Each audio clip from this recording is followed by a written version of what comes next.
প্রধান উপদেষ্টা ডক্টর মোহাম্মদ ইউনূস ও বিএনপির ভারপ্রাপ্ত চেয়ারম্যান তারেক রহমানের বহুল প্রতীক্ষিত বৈঠক শুরু হয়েছে। কিছুক্ষণ আগে লন্ডনের ডরচেস্টার হোটেলে পৌঁছেছেন তারেক রহমান। এ সময়ে আশপাশে জড়ো হওয়া নেতাকর্মীরা বলেন, এই বৈঠকের ওপর নির্ভর করছে আগামীর বাংলাদেশের ভবিষ্যৎ। রাজনৈতিক রূপরেখার পাশাপাশি সুস্থ ধারার গণতান্ত্রিক বাংলাদেশ বিনির্মাণে তারেক রহমান ও ডক্টর ইউনূসের মধ্যে ফলপ্রসূ আলোচনা হবে বলেও আশাবাদী তারা। অভ্যুত্থান পরবর্তী প্রয়োজনীয় সংস্কার ও ভোটের তারিখ সহ অমীমাংসিত বিষয়ে ঐকমত্য হতে পারে বলেও আশা প্রবাসী বাংলাদেশিদের।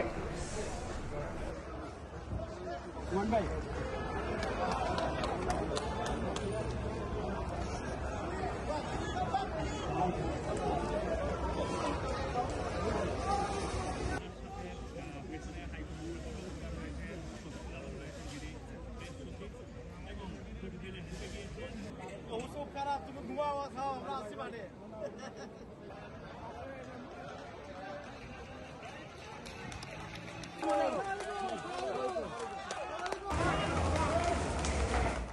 আমাদের একটাই দাবি হচ্ছে যে আমরা চাই আজকে যে ইন্টারিম গভর্নমেন্টের যে প্রধান এসেছেন উনি বিএনপির কথা শুনবেন, দেশনায়ক তারেক রহমানের কথা শুনবেন, পাশাপাশি বাংলাদেশের যে সংস্কার সহ সব কিছুর ব্যাপারেই অত্যন্ত ফলপ্রসূ ফ্রুটফুল একটি আলাপ হবে, সেটাই আমরা আজকে প্রত্যাশা করি। বাংলাদেশের মানুষের দাবির প্রতি সমর্থন জানিয়ে আজকে আমাদের এই অবস্থান এখানে, এবং আমাদের বিশ্বাস জনাব তারেক রহমান এবং ডক্টর ইউনূসের মধ্যে যে বৈঠক হবে সেই বৈঠক ফলপ্রসূ হবে এবং বাংলাদেশের যে নির্বাচন মানুষের প্রাণের দাবি সেটা ডিসেম্বরে অনুষ্ঠিত। ডক্টর ইউনূস ও তারেক রহমানের বৈঠক নিয়ে আলোচনায় স্টুডিওতে যুক্ত হচ্ছেন সহকর্মী আহমেদ সালেহীন। আমরা যেমনটি দেখছিলাম, ডক্টর ইউনূস ও তারেক রহমানের বহুল প্রতীক্ষিত বৈঠক হতে যাচ্ছে কিছুক্ষণের মধ্যে, এবং এ নিয়ে কিন্তু দেশবাসী অধীর আগ্রহে দেখছে সবকিছু মিলিয়ে আমরা এমনটিও জেনেছি এই আলোচনায় ফলপ্রসূ হলে বাংলাদেশের রাজনীতিতে একটি টার্নিং পয়েন্ট হতে পারে বলে বিএনপির পক্ষ থেকে বলা হচ্ছে। তো সবকিছু মিলিয়ে আপনি এই জিনিসটি কিভাবে দেখছেন এবং সবশেষ তথ্য আমাদের জানাবেন। আমরা জানিয়ে রাখতে চাই যে আপনাকে ধন্যবাদ। সেটা হচ্ছে যে ইতিমধ্যে কিন্তু বৈঠক শুরু হয়েছে। ডক্টর ইউনূস এবং বিএনপির ভারপ্রাপ্ত চেয়ারম্যান তারেক রহমানের যে বহুল প্রতীক্ষিত এবং হাই প্রোফাইল যে বৈঠকটি সেটি ইতিমধ্যে শুরু হয়েছে বাংলাদেশ সময় ঠিক 2টায় এবং লন্ডন সময় সকাল 9টায় ডরচেস্টার যে হোটেলটিতে সেখানে কিন্তু যেখানে আছেন ডক্টর ইউনূস সেখানে বৈঠকটি অনুষ্ঠিত হচ্ছে। আমরা কিন্তু কিছু ছবি দেখছিলাম, তাদের বৈঠকের ছবিগুলি। তারা কিন্তু খুব হাস্যোজ্জ্বল ছিলেন এবং খুব আন্তরিক ছিলেন, দুজনকে কুশলী বিনিময় করে কিন্তু তারা বসেছেন। আমরা এখন পর্যন্ত জানতে পেরেছি যে বিএনপির পক্ষ থেকে বিএনপির স্থায়ী কমিটির সদস্য আমির খসরু মাহমুদ চৌধুরীর সঙ্গে রয়েছেন, একই সঙ্গে তারেক রহমানের যে পররাষ্ট্র বিষয়ক উপদেষ্টা যিনি রয়েছেন হুমায়ুন কবির, তিনি কিন্তু তার সঙ্গে এই বৈঠকটিতে রয়েছেন।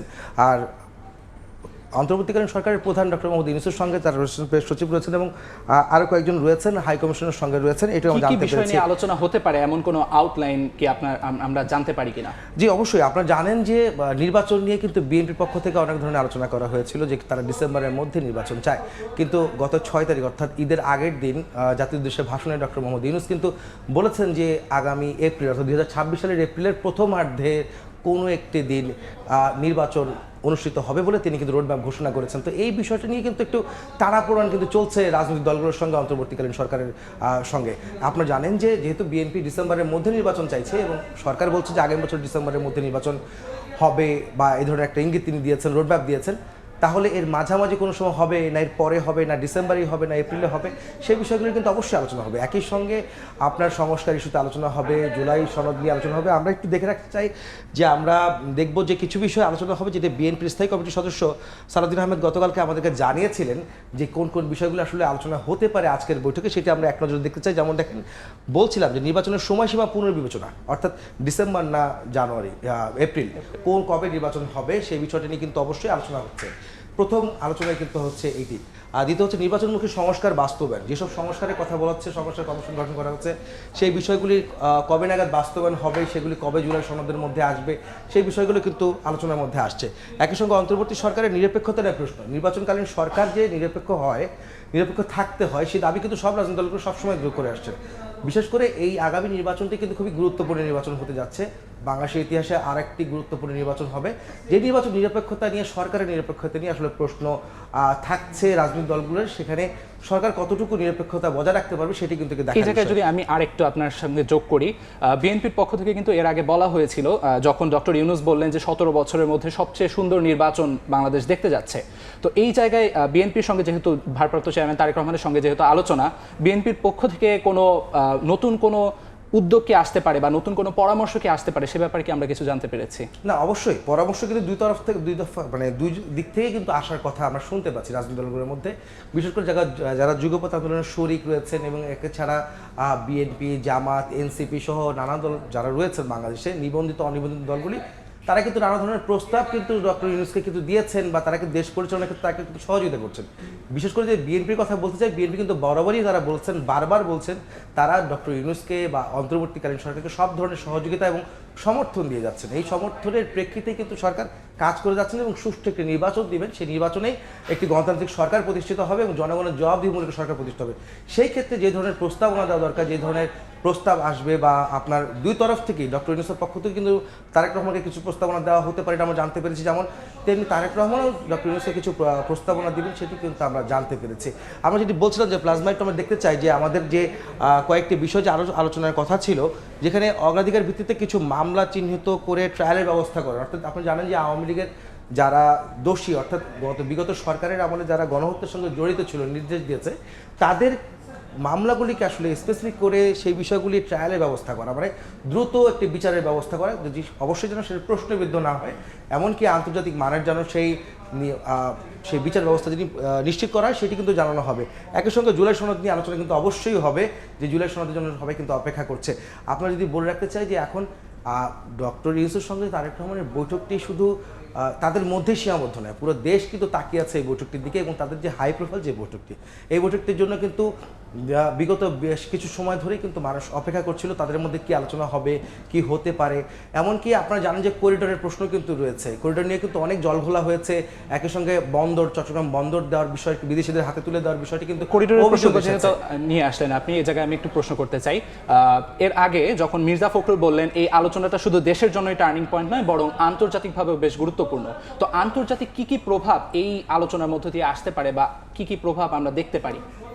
একটি বিষয় যে আন্তর্জাতিক প্রভাব তো আসলে থাকবে, কারণ এসব প্রস্তাবনা তো যে আন্তর্জাতিক মহল থেকেই কিন্তু এসেছে, করিডোরের প্রশ্ন কিংবা বন্দরের প্রশ্ন বা সরকারও কেন দিতে চাইছে এবং রাজনৈতিক দলগুলো কেন বিরোধিতা করছে, সবাই নয়, কিছু কিছু রাজনৈতিক দল বিশেষ করে বিএনপি কেন বিরোধিতা করেছিল, একটু সদুত্তর সরকারের কাছে চেয়েছিল। আন্তর্জাতিক প্রভাবের ক্ষেত্রে হচ্ছে যে যেহেতু সাবকন্টিনেন্টে বাংলাদেশের গুরুত্বপূর্ণ একটি স্থান দখল করে রয়েছে এই দক্ষিণ এশিয়ার একটি জায়গার মধ্যে, এখানে তার মধ্যে হচ্ছে একটি বন্দর রয়েছে, আমাদের গুরুত্বপূর্ণ বন্দর, যেটি খুব ঐতিহ্যবাহী একটি বন্দর, সেই বন্দরের দিকে কিন্তু সবারই কিন্তু নজর কিন্তু থাকছে। একই সঙ্গে রোহিঙ্গা ইস্যুতে আমরা জানি সারা বিশ্বে কিন্তু রোহিঙ্গা ইস্যুটিকে অনেক ধরনের কথাও কিন্তু হচ্ছে, আলোচনা হচ্ছে, তাদেরকে পুনর্বাস বা তাদেরকে ফিরিয়ে দেওয়া এবং বাংলাদেশে কীভাবে রাখা যায় সেই বিষয়গুলো নিয়ে কিন্তু অনেক কথা হয়েছে। সেখানে একটি করিডোর, মানবিক করিডোর আসলে বাংলাদেশের সার্বভৌমত্ব স্বাধীনতার প্রশ্নে কতটুকু হুমকি কিংবা কতটুকু ভালো হবে সেটি কিন্তু রাজনৈতিক দল কিন্তু বেশ আলোচনা করছে, সরকারকে কিন্তু তারা তাদের প্রতিবাদ জানাচ্ছেন, সরকারও তারা একটা প্রত্যুত্তর দিচ্ছে। আবার বন্দরের ক্ষেত্রেও কিন্তু একটা কথা আসছে, সব মিলিয়ে আন্তর্জাতিকের যে একটি প্রভাব বা তাদের যে ধরনের বক্তব্য সেটি কিন্তু আসলে বাংলাদেশের মধ্যে কিন্তু এখানে থাকছেই। আমরা আসলে এখন এই মুহূর্তে ডক্টর ইউনূস এবং তারেক রহমানের যে বৈঠকটি অনুষ্ঠিত হচ্ছে সেখানে আমরা দেখতে চাই যে ওখানে আমাদের সহকর্মী রয়েছেন সোহেব কবির, আমরা চাচ্ছি যে সোহেব কবির সাথে তার বিস্তারিত জানার জন্য এবং তিনি জানাবেন যে বৈঠকের বিস্তারিত।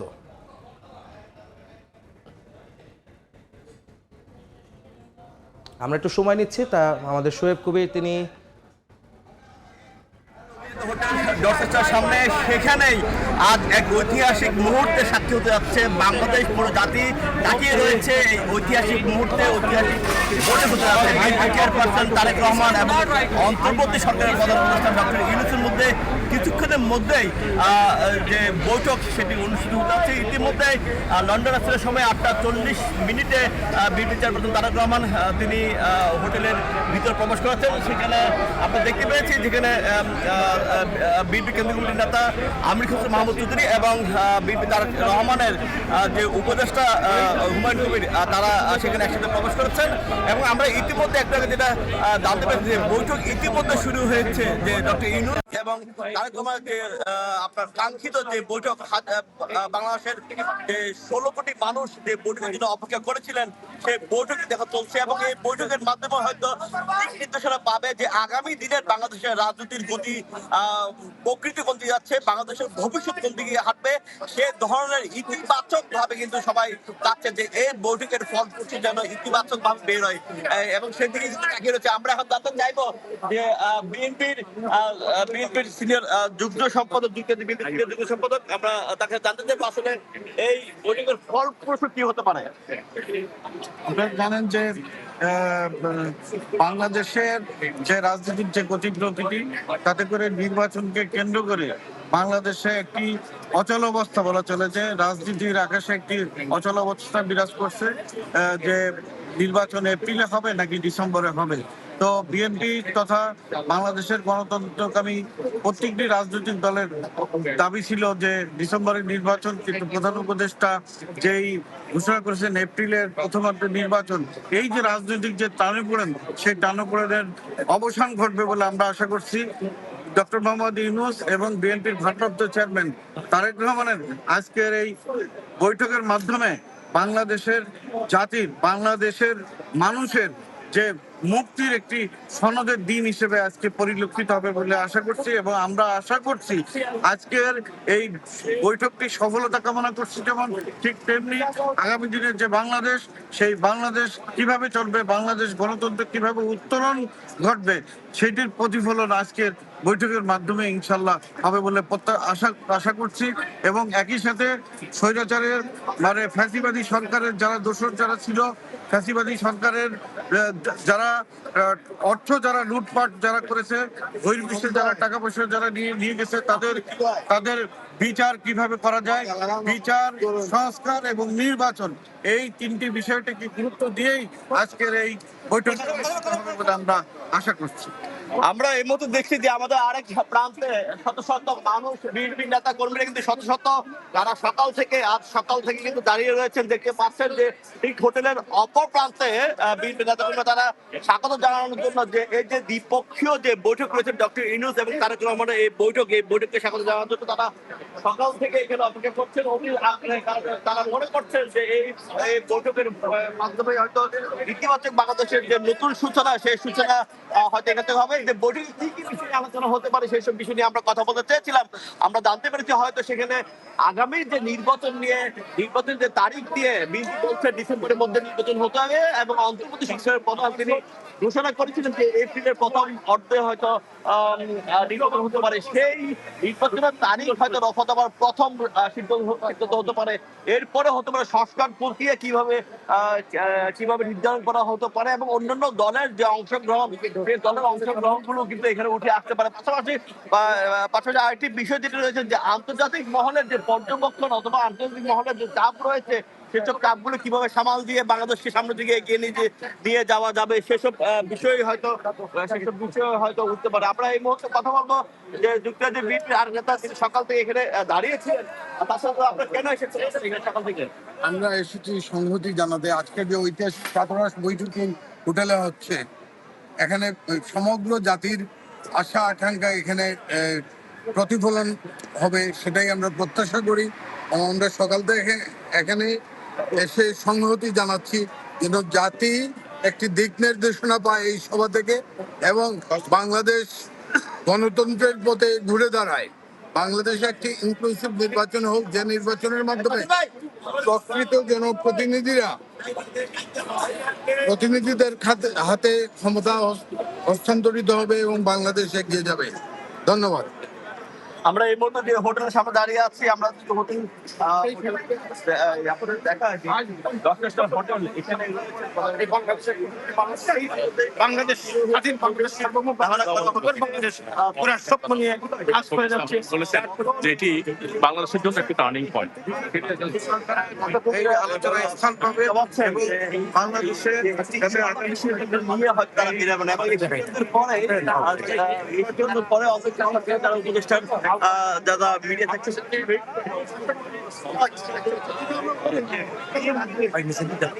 অবশ্যই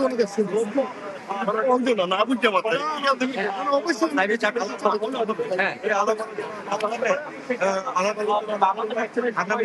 না আমরা রেডি আছি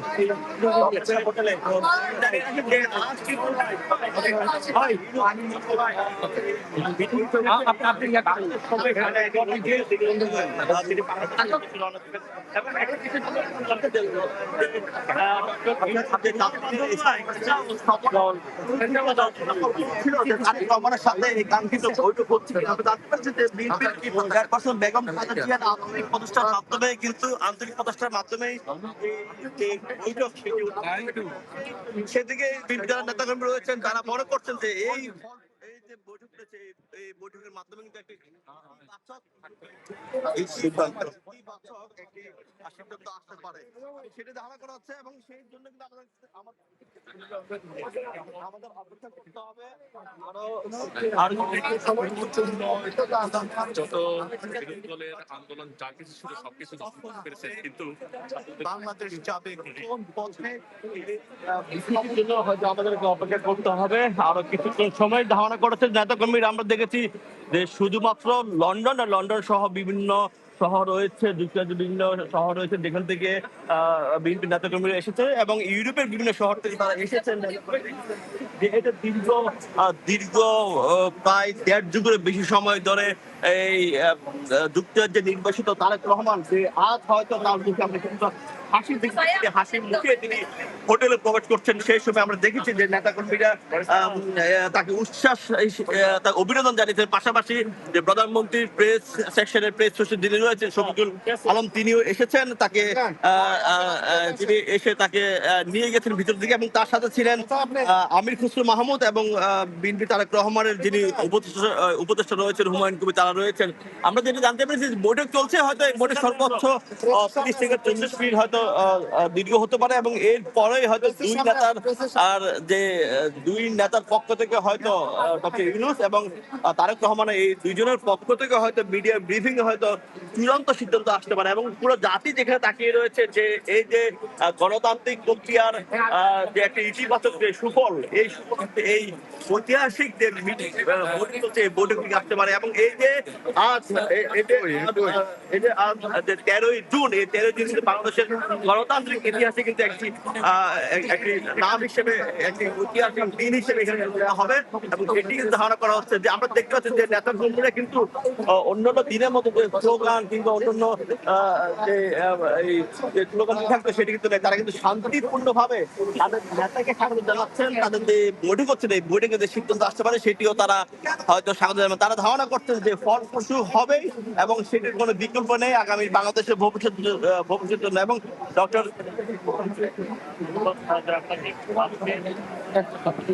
এবং বৈঠক চলছে এবং যে বৈঠক চলছে ইতিমধ্যে আপনারা দেখতে পাচ্ছেন যে বৈঠক চলছে। এই বৈঠকে ডক্টর ইউনূস এবং তারেক রহমানের যে এই বৈঠক আসলে ফলপ্রসূ হওয়ার এই সম্ভাবনা রয়েছে সবচেয়ে বেশি এবং সেদিকে কিন্তু তাকিয়ে রয়েছে বাংলাদেশের জনগণ এবং তারা মনে করছেন যে বাংলাদেশের আগামী দিনের গণতান্ত্রিক রাজনৈতিক যে রূপরেখা রয়েছে এবং বাংলাদেশ কোন পথে হাঁটবে, আগামী দিনে ভবিষ্যৎ কি হবে, সবকিছুই কিন্তু নির্ধারণ হবে। যে আজ এই 30 মিনিটের যে বৈঠক ডক্টর ইউনূস এবং তারেক রহমান, এই বৈঠকের মধ্যে দিয়ে কিন্তু বাংলাদেশ হয়তো নতুন একটি রূপরেখা পাবে এবং সেই বৈঠক শেষ হওয়ার পরে আসলে আমরা জানতে পারবো যে বৈঠকের ভিতরে যে সরকার প্রধান ডক্টর ইউনূস তারেক রহমানকে কি আলোচনা করছেন, কি আশা দিয়েছে অথবা তারেক রহমান কিভাবে বাংলাদেশ অন্তর্বর্তী সরকারকে এই মুহূর্তে সহযোগিতা করবে, সবকিছুই কিন্তু উঠে আসতে পারে। আমরা ধারণা করছি যে আমরা বাংলাদেশ সময় 3:30 থেকে হয়তো পাশাপাশি বিএনপির পক্ষ থেকে হয়তো ব্রিফিং করা হবে এবং সেই ব্রিফিং এ ধারণা করছে আমির খসরু মাহমুদ যিনি রয়েছেন, তিনি গত পরশুদিন বাংলাদেশ থেকে উড়ে এসেছেন লন্ডনে শুধুমাত্র এই বৈঠকের অংশ নেওয়ার জন্য তিনি এসেছেন। তিনি অংশ নেওয়ার জন্য তিনি এসেছেন এবং তিনি হয়তো যে সমাবেশের পরপরে হয়তো তিনি ব্রিফিং করা হবেন। আমরা যেটি দেখছি যে অন্যান্য সময় যেসব সভা সমাবেশগুলো আমরা দেখেছি যে যুক্তরাজ্য বিএনপির নেতা কর্মীদের পাশাপাশি যুক্তরাজ্যে আওয়ামী লীগের নেতা কর্মীরা কিন্তু প্রতিবাদ করতে দেখা গিয়েছিল, কিন্তু আজ কিন্তু আমরা যুক্তরাজ্যে আওয়ামী লীগের কোনো নেতা কর্মীকে এখানে আমরা দেখিনি। মোটামুটি ধারণা করা হচ্ছে যে তারা হয়তো একটি ইতিবাচক সংলাপের আশা করছে বাংলাদেশের গণতান্ত্রিক প্রক্রিয়ার যে ইতিবাচক গন্তব্য, সেই গন্তব্য আজ এখানে নির্ধারণ হবে এবং এই নির্ধারণ করার জন্যই কিন্তু এখানে সবাই অপেক্ষা রয়েছেন। শুধুমাত্র বিএনপির নেতা কর্মীরা নাই, বিএনপি নেতা কর্মীদের পাশাপাশি প্রবাসী বাংলাদেশে রয়েছেন, কমিটির নেতা রয়েছেন, পাশাপাশি আপনারা যারা বাংলাদেশে রয়েছেন, বাংলাদেশে ওনারাও কিন্তু অপেক্ষা করছেন যে কি হতে যাচ্ছে বৈঠকের ফলাফল থেকে। আপনারা দেখছেন যে যুক্তরাজ্যে বিএনপি নেতা কর্মীরা কিন্তু এখানে শান্তিপূর্ণভাবে অবস্থান করছেন। এতক্ষণ শুনছিলাম যে শোয়েব কবির জানাচ্ছিলেন লন্ডনের আমাদের বিস্তারিত, যেখানে বৈঠক হচ্ছে ডক্টর ইউনূস এবং তারেক রহমানের। এতক্ষণ দেখছিলেন যে আসলে নেতাকর্মীদের কিন্তু প্রচণ্ড ভিড় ছিল এই হোটেলটির সামনে, যেখানে নেতাকর্মীদের উচ্ছ্বাস কিন্তু বহিঃপ্রকাশ ঘটেছে। তাদের যে নেতা বিএনপির ভারপ্রাপ্ত চেয়ারম্যান তারেক রহমানের সঙ্গে বৈঠক হচ্ছে ডক্টর মোদি ইউনূসের, যেটি প্রথম বৈঠক, এবং একই সঙ্গে তারেক রহমানের জন্য কিন্তু এটি একটি প্রথম বৈঠক কোনো রাষ্ট্রপ্রধান কিংবা সরকার সংশ্লিষ্ট কোনো ব্যক্তির সঙ্গে। এটি তাদের প্রথম বৈঠক হচ্ছে তারেক রহমান, এবং সেটি তো লন্ডনে, যেখানে অবস্থান করছেন তারেক রহমান। আমরা যেমনটা দেখছিলাম যে নেতাকর্মীরা প্রচন্ড উচ্ছ্বসিত। আপনার কি মনে হয় তাদের এই বৈঠক নিয়ে কেমন প্রত্যাশা, তারা কি প্রত্যাশা করছেন এই বৈঠক থেকে? অবশ্যই এই প্রত্যাশা তো থাকছেই তাদের মধ্যে, আসলে যে তারা চাচ্ছেন যে আগামী নির্বাচন যত দ্রুত যাওয়া সম্ভব এবং ডিসেম্বর কিংবা এপ্রিল এটার মাঝামাঝি কোনো একটি সময় কিংবা তাদের দাবি অনুযায়ী সেই নির্বাচনটি যেন তাড়াতাড়ি অনুষ্ঠিত হয় এবং একটি গণতান্ত্রিক সরকার যেন প্রতিষ্ঠা হয়, যেটি কিন্তু নেতাকর্মীদের প্রত্যাশা। আমরা আশা করছি আমরা এর মাধ্যমে নির্বাচনী রোডম্যাপ পাবো। সালিন, আপনাকে ধন্যবাদ। লন্ডনে তারেক রহমান এবং ডক্টর ইউনূসের মধ্যবর্তী বৈঠকের আলোচনা করছিলেন সহকর্মী আহমেদ সালেহিন।